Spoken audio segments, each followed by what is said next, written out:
Hello, world. This is William Padilla Brown coming to you live from New Cumberland, Pennsylvania, and it is January 23rd. It's a snow day. It's been snowing for almost 24 hours. Really awesome. First snow of the winter. It's been a really weird winter over here in central Pennsylvania. It's been hot. It was warm. It was like spring. It was raining. But now we got nice snow set, a nice blanket over the earth, allowing the organisms to get their little warm thing going on, doing their little action in the telluric energy underneath there. So that's awesome. So we're in the lab here. 614. We got the incubator here running with grain spawn because it's a little bit colder in the room, so the grain spawn is running a little bit slower. So we have it in this incubator with a heat mat underneath it to keep it warm. We got some brat oyster. This is a commercial species of oyster that I'll be growing in my new grow rooms to make sure that I'm maintaining nice, healthy, fat flushes of mushrooms that I could take to market. Here we're repurposing a pickle jar, and we have some Ganoderma lucidum. This is the European reishi. I'm going to be rocking out with that for some nice medicine here. So yeah, we got that going on. I got some Cordyceps militaris and Tolypocladium ophioglossoides that I'm growing on grains to utilize for medicinal purposes. I took some things out of my closet, which I use as a dark space for some of the things that I do that need to stay dark. So we're looking at these over here. Let's see what we got here. Starting off with this little guy. This, if you can see, is very dark green. This is my first ever spirulina extract. This is a spirulina tincture. We have alcohol extracts here. Everything here is alcohol extractions except for this. So basically, what we do is we utilize alcohol higher than 80 proof, the best quality alcohol that you can find, because this is going to be for medicinal purposes. And we utilize it to extract various compounds from these organic substances. So we have some different mushrooms over here. We have some birch polypore, some maitake. For those of you that follow me on Instagram or Facebook, you would have seen that I found a 20-pound lion's mane this past fall, some of which is tincturing or extracting in this jar here. And then we have some chaga. We got a lot of chaga, main chaga.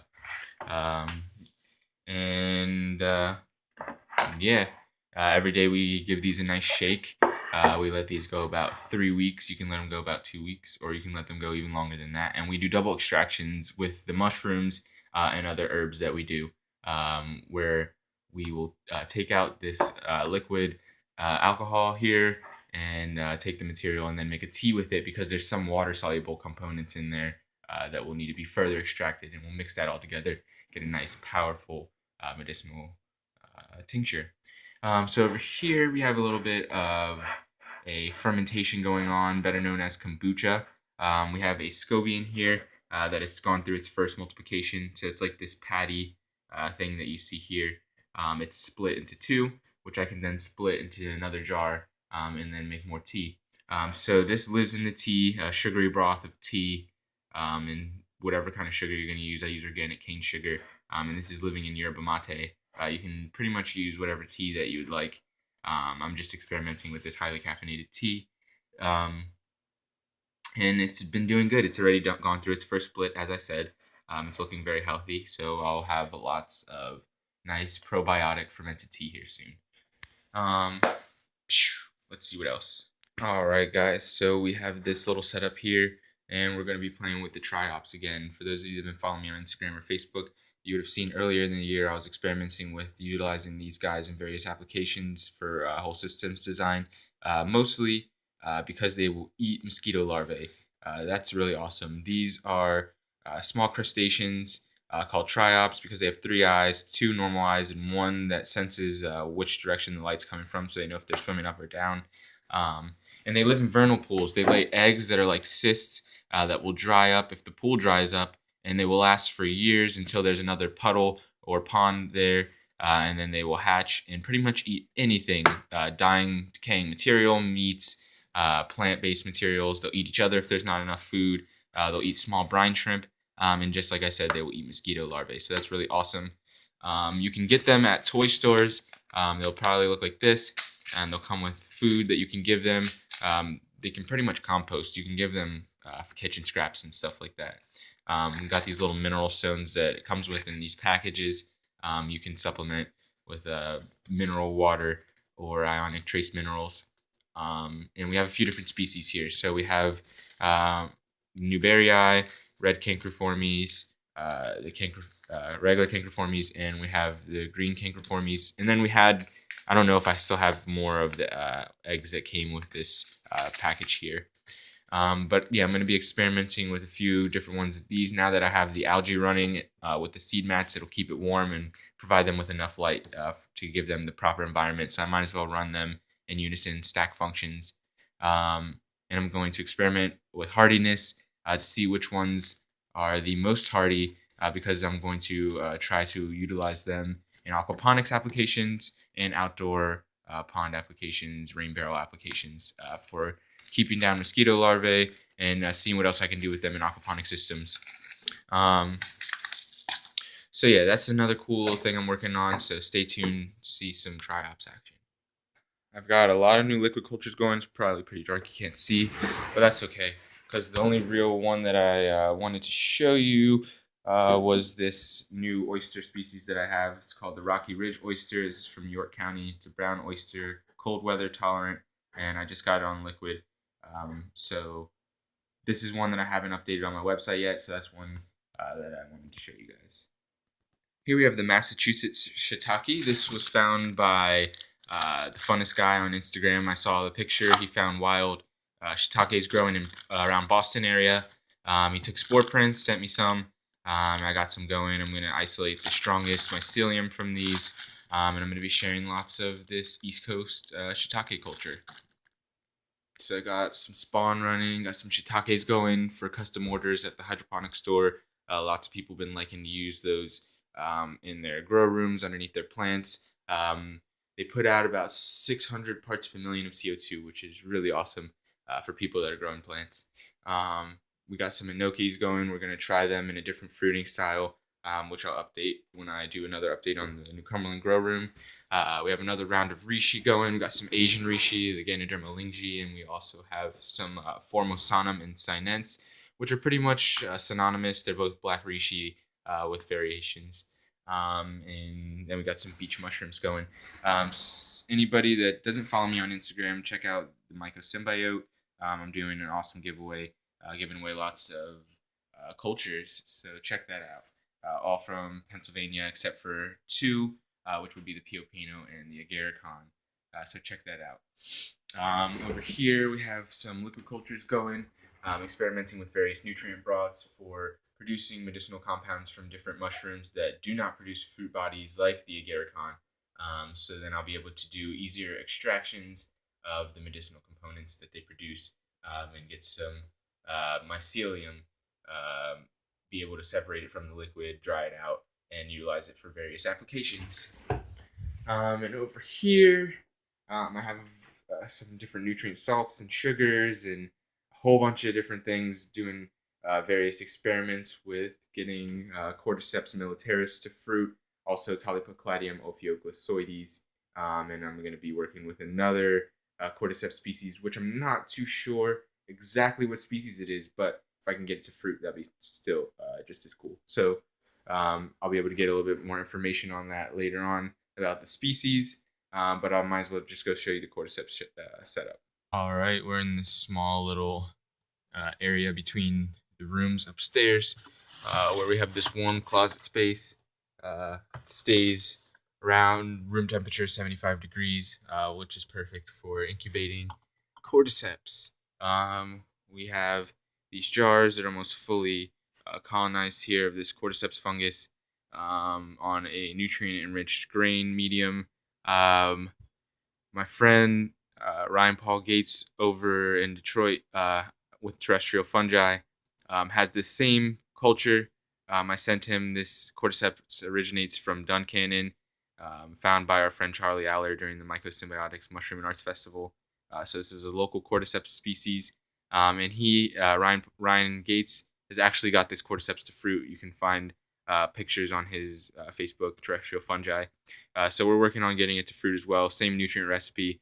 Worked on creating my own peptone with this though. So we have this running.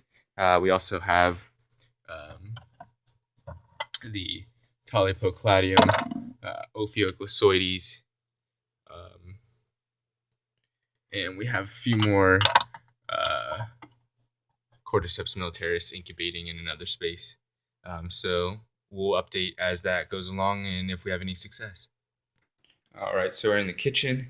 We got this 5-gallon bucket with some wild bird seed soaking that I'm gonna get boiling later tonight, and get it prepared to do some grain spawn to get some more species running for our new grow rooms. Over here, I don't keep this here, but I brought it out for the video. We have our darkling beetle breeding area or enclosure. They have a little potato. Most of them are living in oats. We have this bottom one simulating a more natural environment. These beetles in their larvae would usually eat rotting wood or live in rotting wood or rotting leaves. So I have them living in some sawdust. And I've fed these fungus whenever they were in their other enclosure, but I've been separating the beetles to breed so that I can have the small mealworms separate and put them into new enclosures. So a lot of people have success with the oats, and that's why I'm using the oats. But I've been having success with the sawdust as well. So, yep, that's our darkling beetle enclosure, and we'll take you downstairs. All right, so this is the first thing that we see when we get downstairs. I just dumped this out. This was from these 2 bins. This is known as black gold. It's not fully composted yet, but and there's a few reasons for this. I had mixed in a little bit more shredded paper later on during the composting, so they didn't get around to that. And the bigger bin was super full, and it kept getting anaerobic in the middle. I kept trying to aerate it, but I just had enough of it. So they were full. They were far enough composted that I was happy with it. So now we have it in this pile. So all the worms will be running away from the light.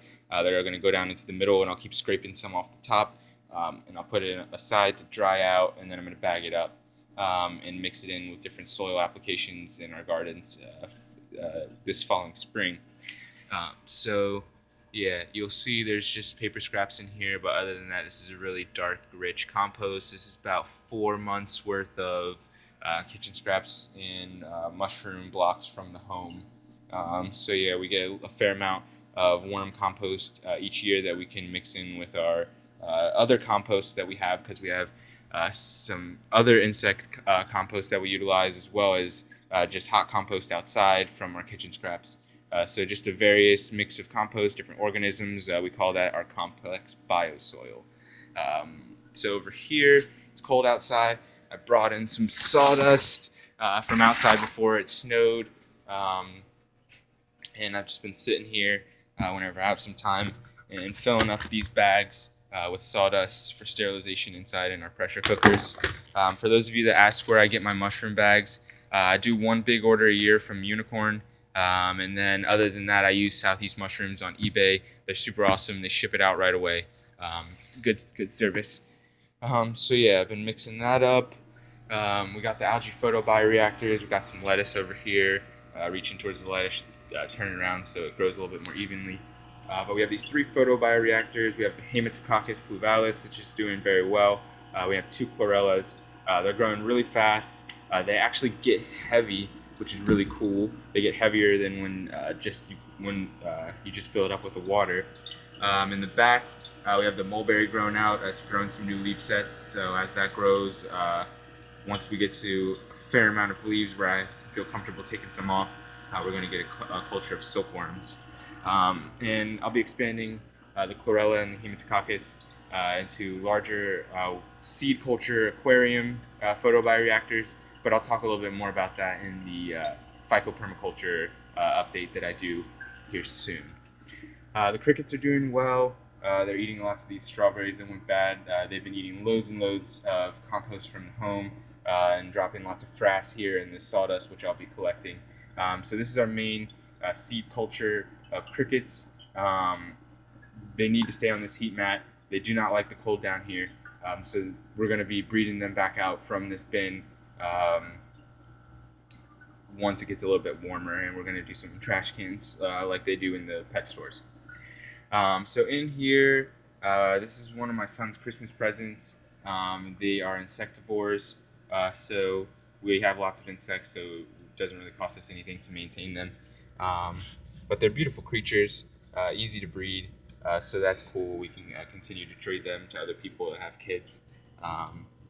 Show you them here. They usually hide out under here where it's warm. But these are our leopard geckos. We have a snow leopard, and I can't remember off the top of my head what the other leopard was. But they're really beautiful juvenile females. We'll be getting a male, which we already have another cage for. I'm gonna let them do their thing a little bit here. Probably feed them a cricket or something later. But they eat lots of mealworms mostly, and they get a little bit of vitamin supplement to keep their colors nice and pretty. But this is a cool way to get my son acclimated to different animals. We will be getting some rabbits and goats this year. I won't be keeping the goat on my property, but I have space for the goat. But yeah, just another cool application for some of the abundance of resource that we have. So these are 2 seed cultures of worms, growing and breeding out a lot. I aerate them every now and then, and they're doing very well. We have our super worms in here. I think it might maybe too cold for them to pupate, so they've just been eating lots and lots. The mealworms in here that have been eating the styrofoam, a lot of them have pupated and turned into beetles. They're doing well, and the beetles are continuously eating the styrofoam. We have our other organic bins of mealworms, which I harvest from to feed the leopard geckos and utilize just for producing beetles for breeding, and as a model, an education model. Microremediation unit's just been hanging out. I'm probably going to set up another one for this year, and might as well get around to showing you guys the mushroom tent. Alright guys, woo! Got the mushroom tent going. The other tent that was by the wall, that wall is actually concrete and it's getting really cold, so some of the Ganodermas got stunted, so I brought them in here and they started growing again. They're going to conk out pretty nice, it looks like. So yeah, we got some Ganodermas going in here. We got Ganoderma lingyi, Ganoderma lucidum over there, Ganoderma curtisii, some more Formosanum. These look like they've been stunted pretty bad. This species definitely likes it a little bit warmer, but this one's looking fairly good. So yeah, closet full of reishi. Gonna grow out some reishi. Have a fair amount of medicine. So yeah, that's been pretty much it for the living systems update today. Gonna keep doing awesome things. Got a lot more things planned. Definitely more things than I could talk about in this video. I'm gonna get some more cool FICO permaculture videos updated. I'm gonna get another update from the new Cumberland grow. We're almost done with the grow operation in Lemoyne, so we'll get that up soon. If you like this video, hit the thumbs up, share on Facebook and Twitter, share on your favorite permaculture blogs, mycology blogs, entomology blogs. This is William Padilla Brown, Living Systems, promoting permaculture design, whole systems design, decentralization, resource production, wastewater management, pretty much designing models for systems that are failing us for various proposals that I'll be bringing to our local town councils to fix some of the issues we're having, like wastewater treatment facilities being out of date and dumping millions of gallons of water into creeks that are utilized by families. So yeah, we don't want any of that. There's biological technologies that can be applied.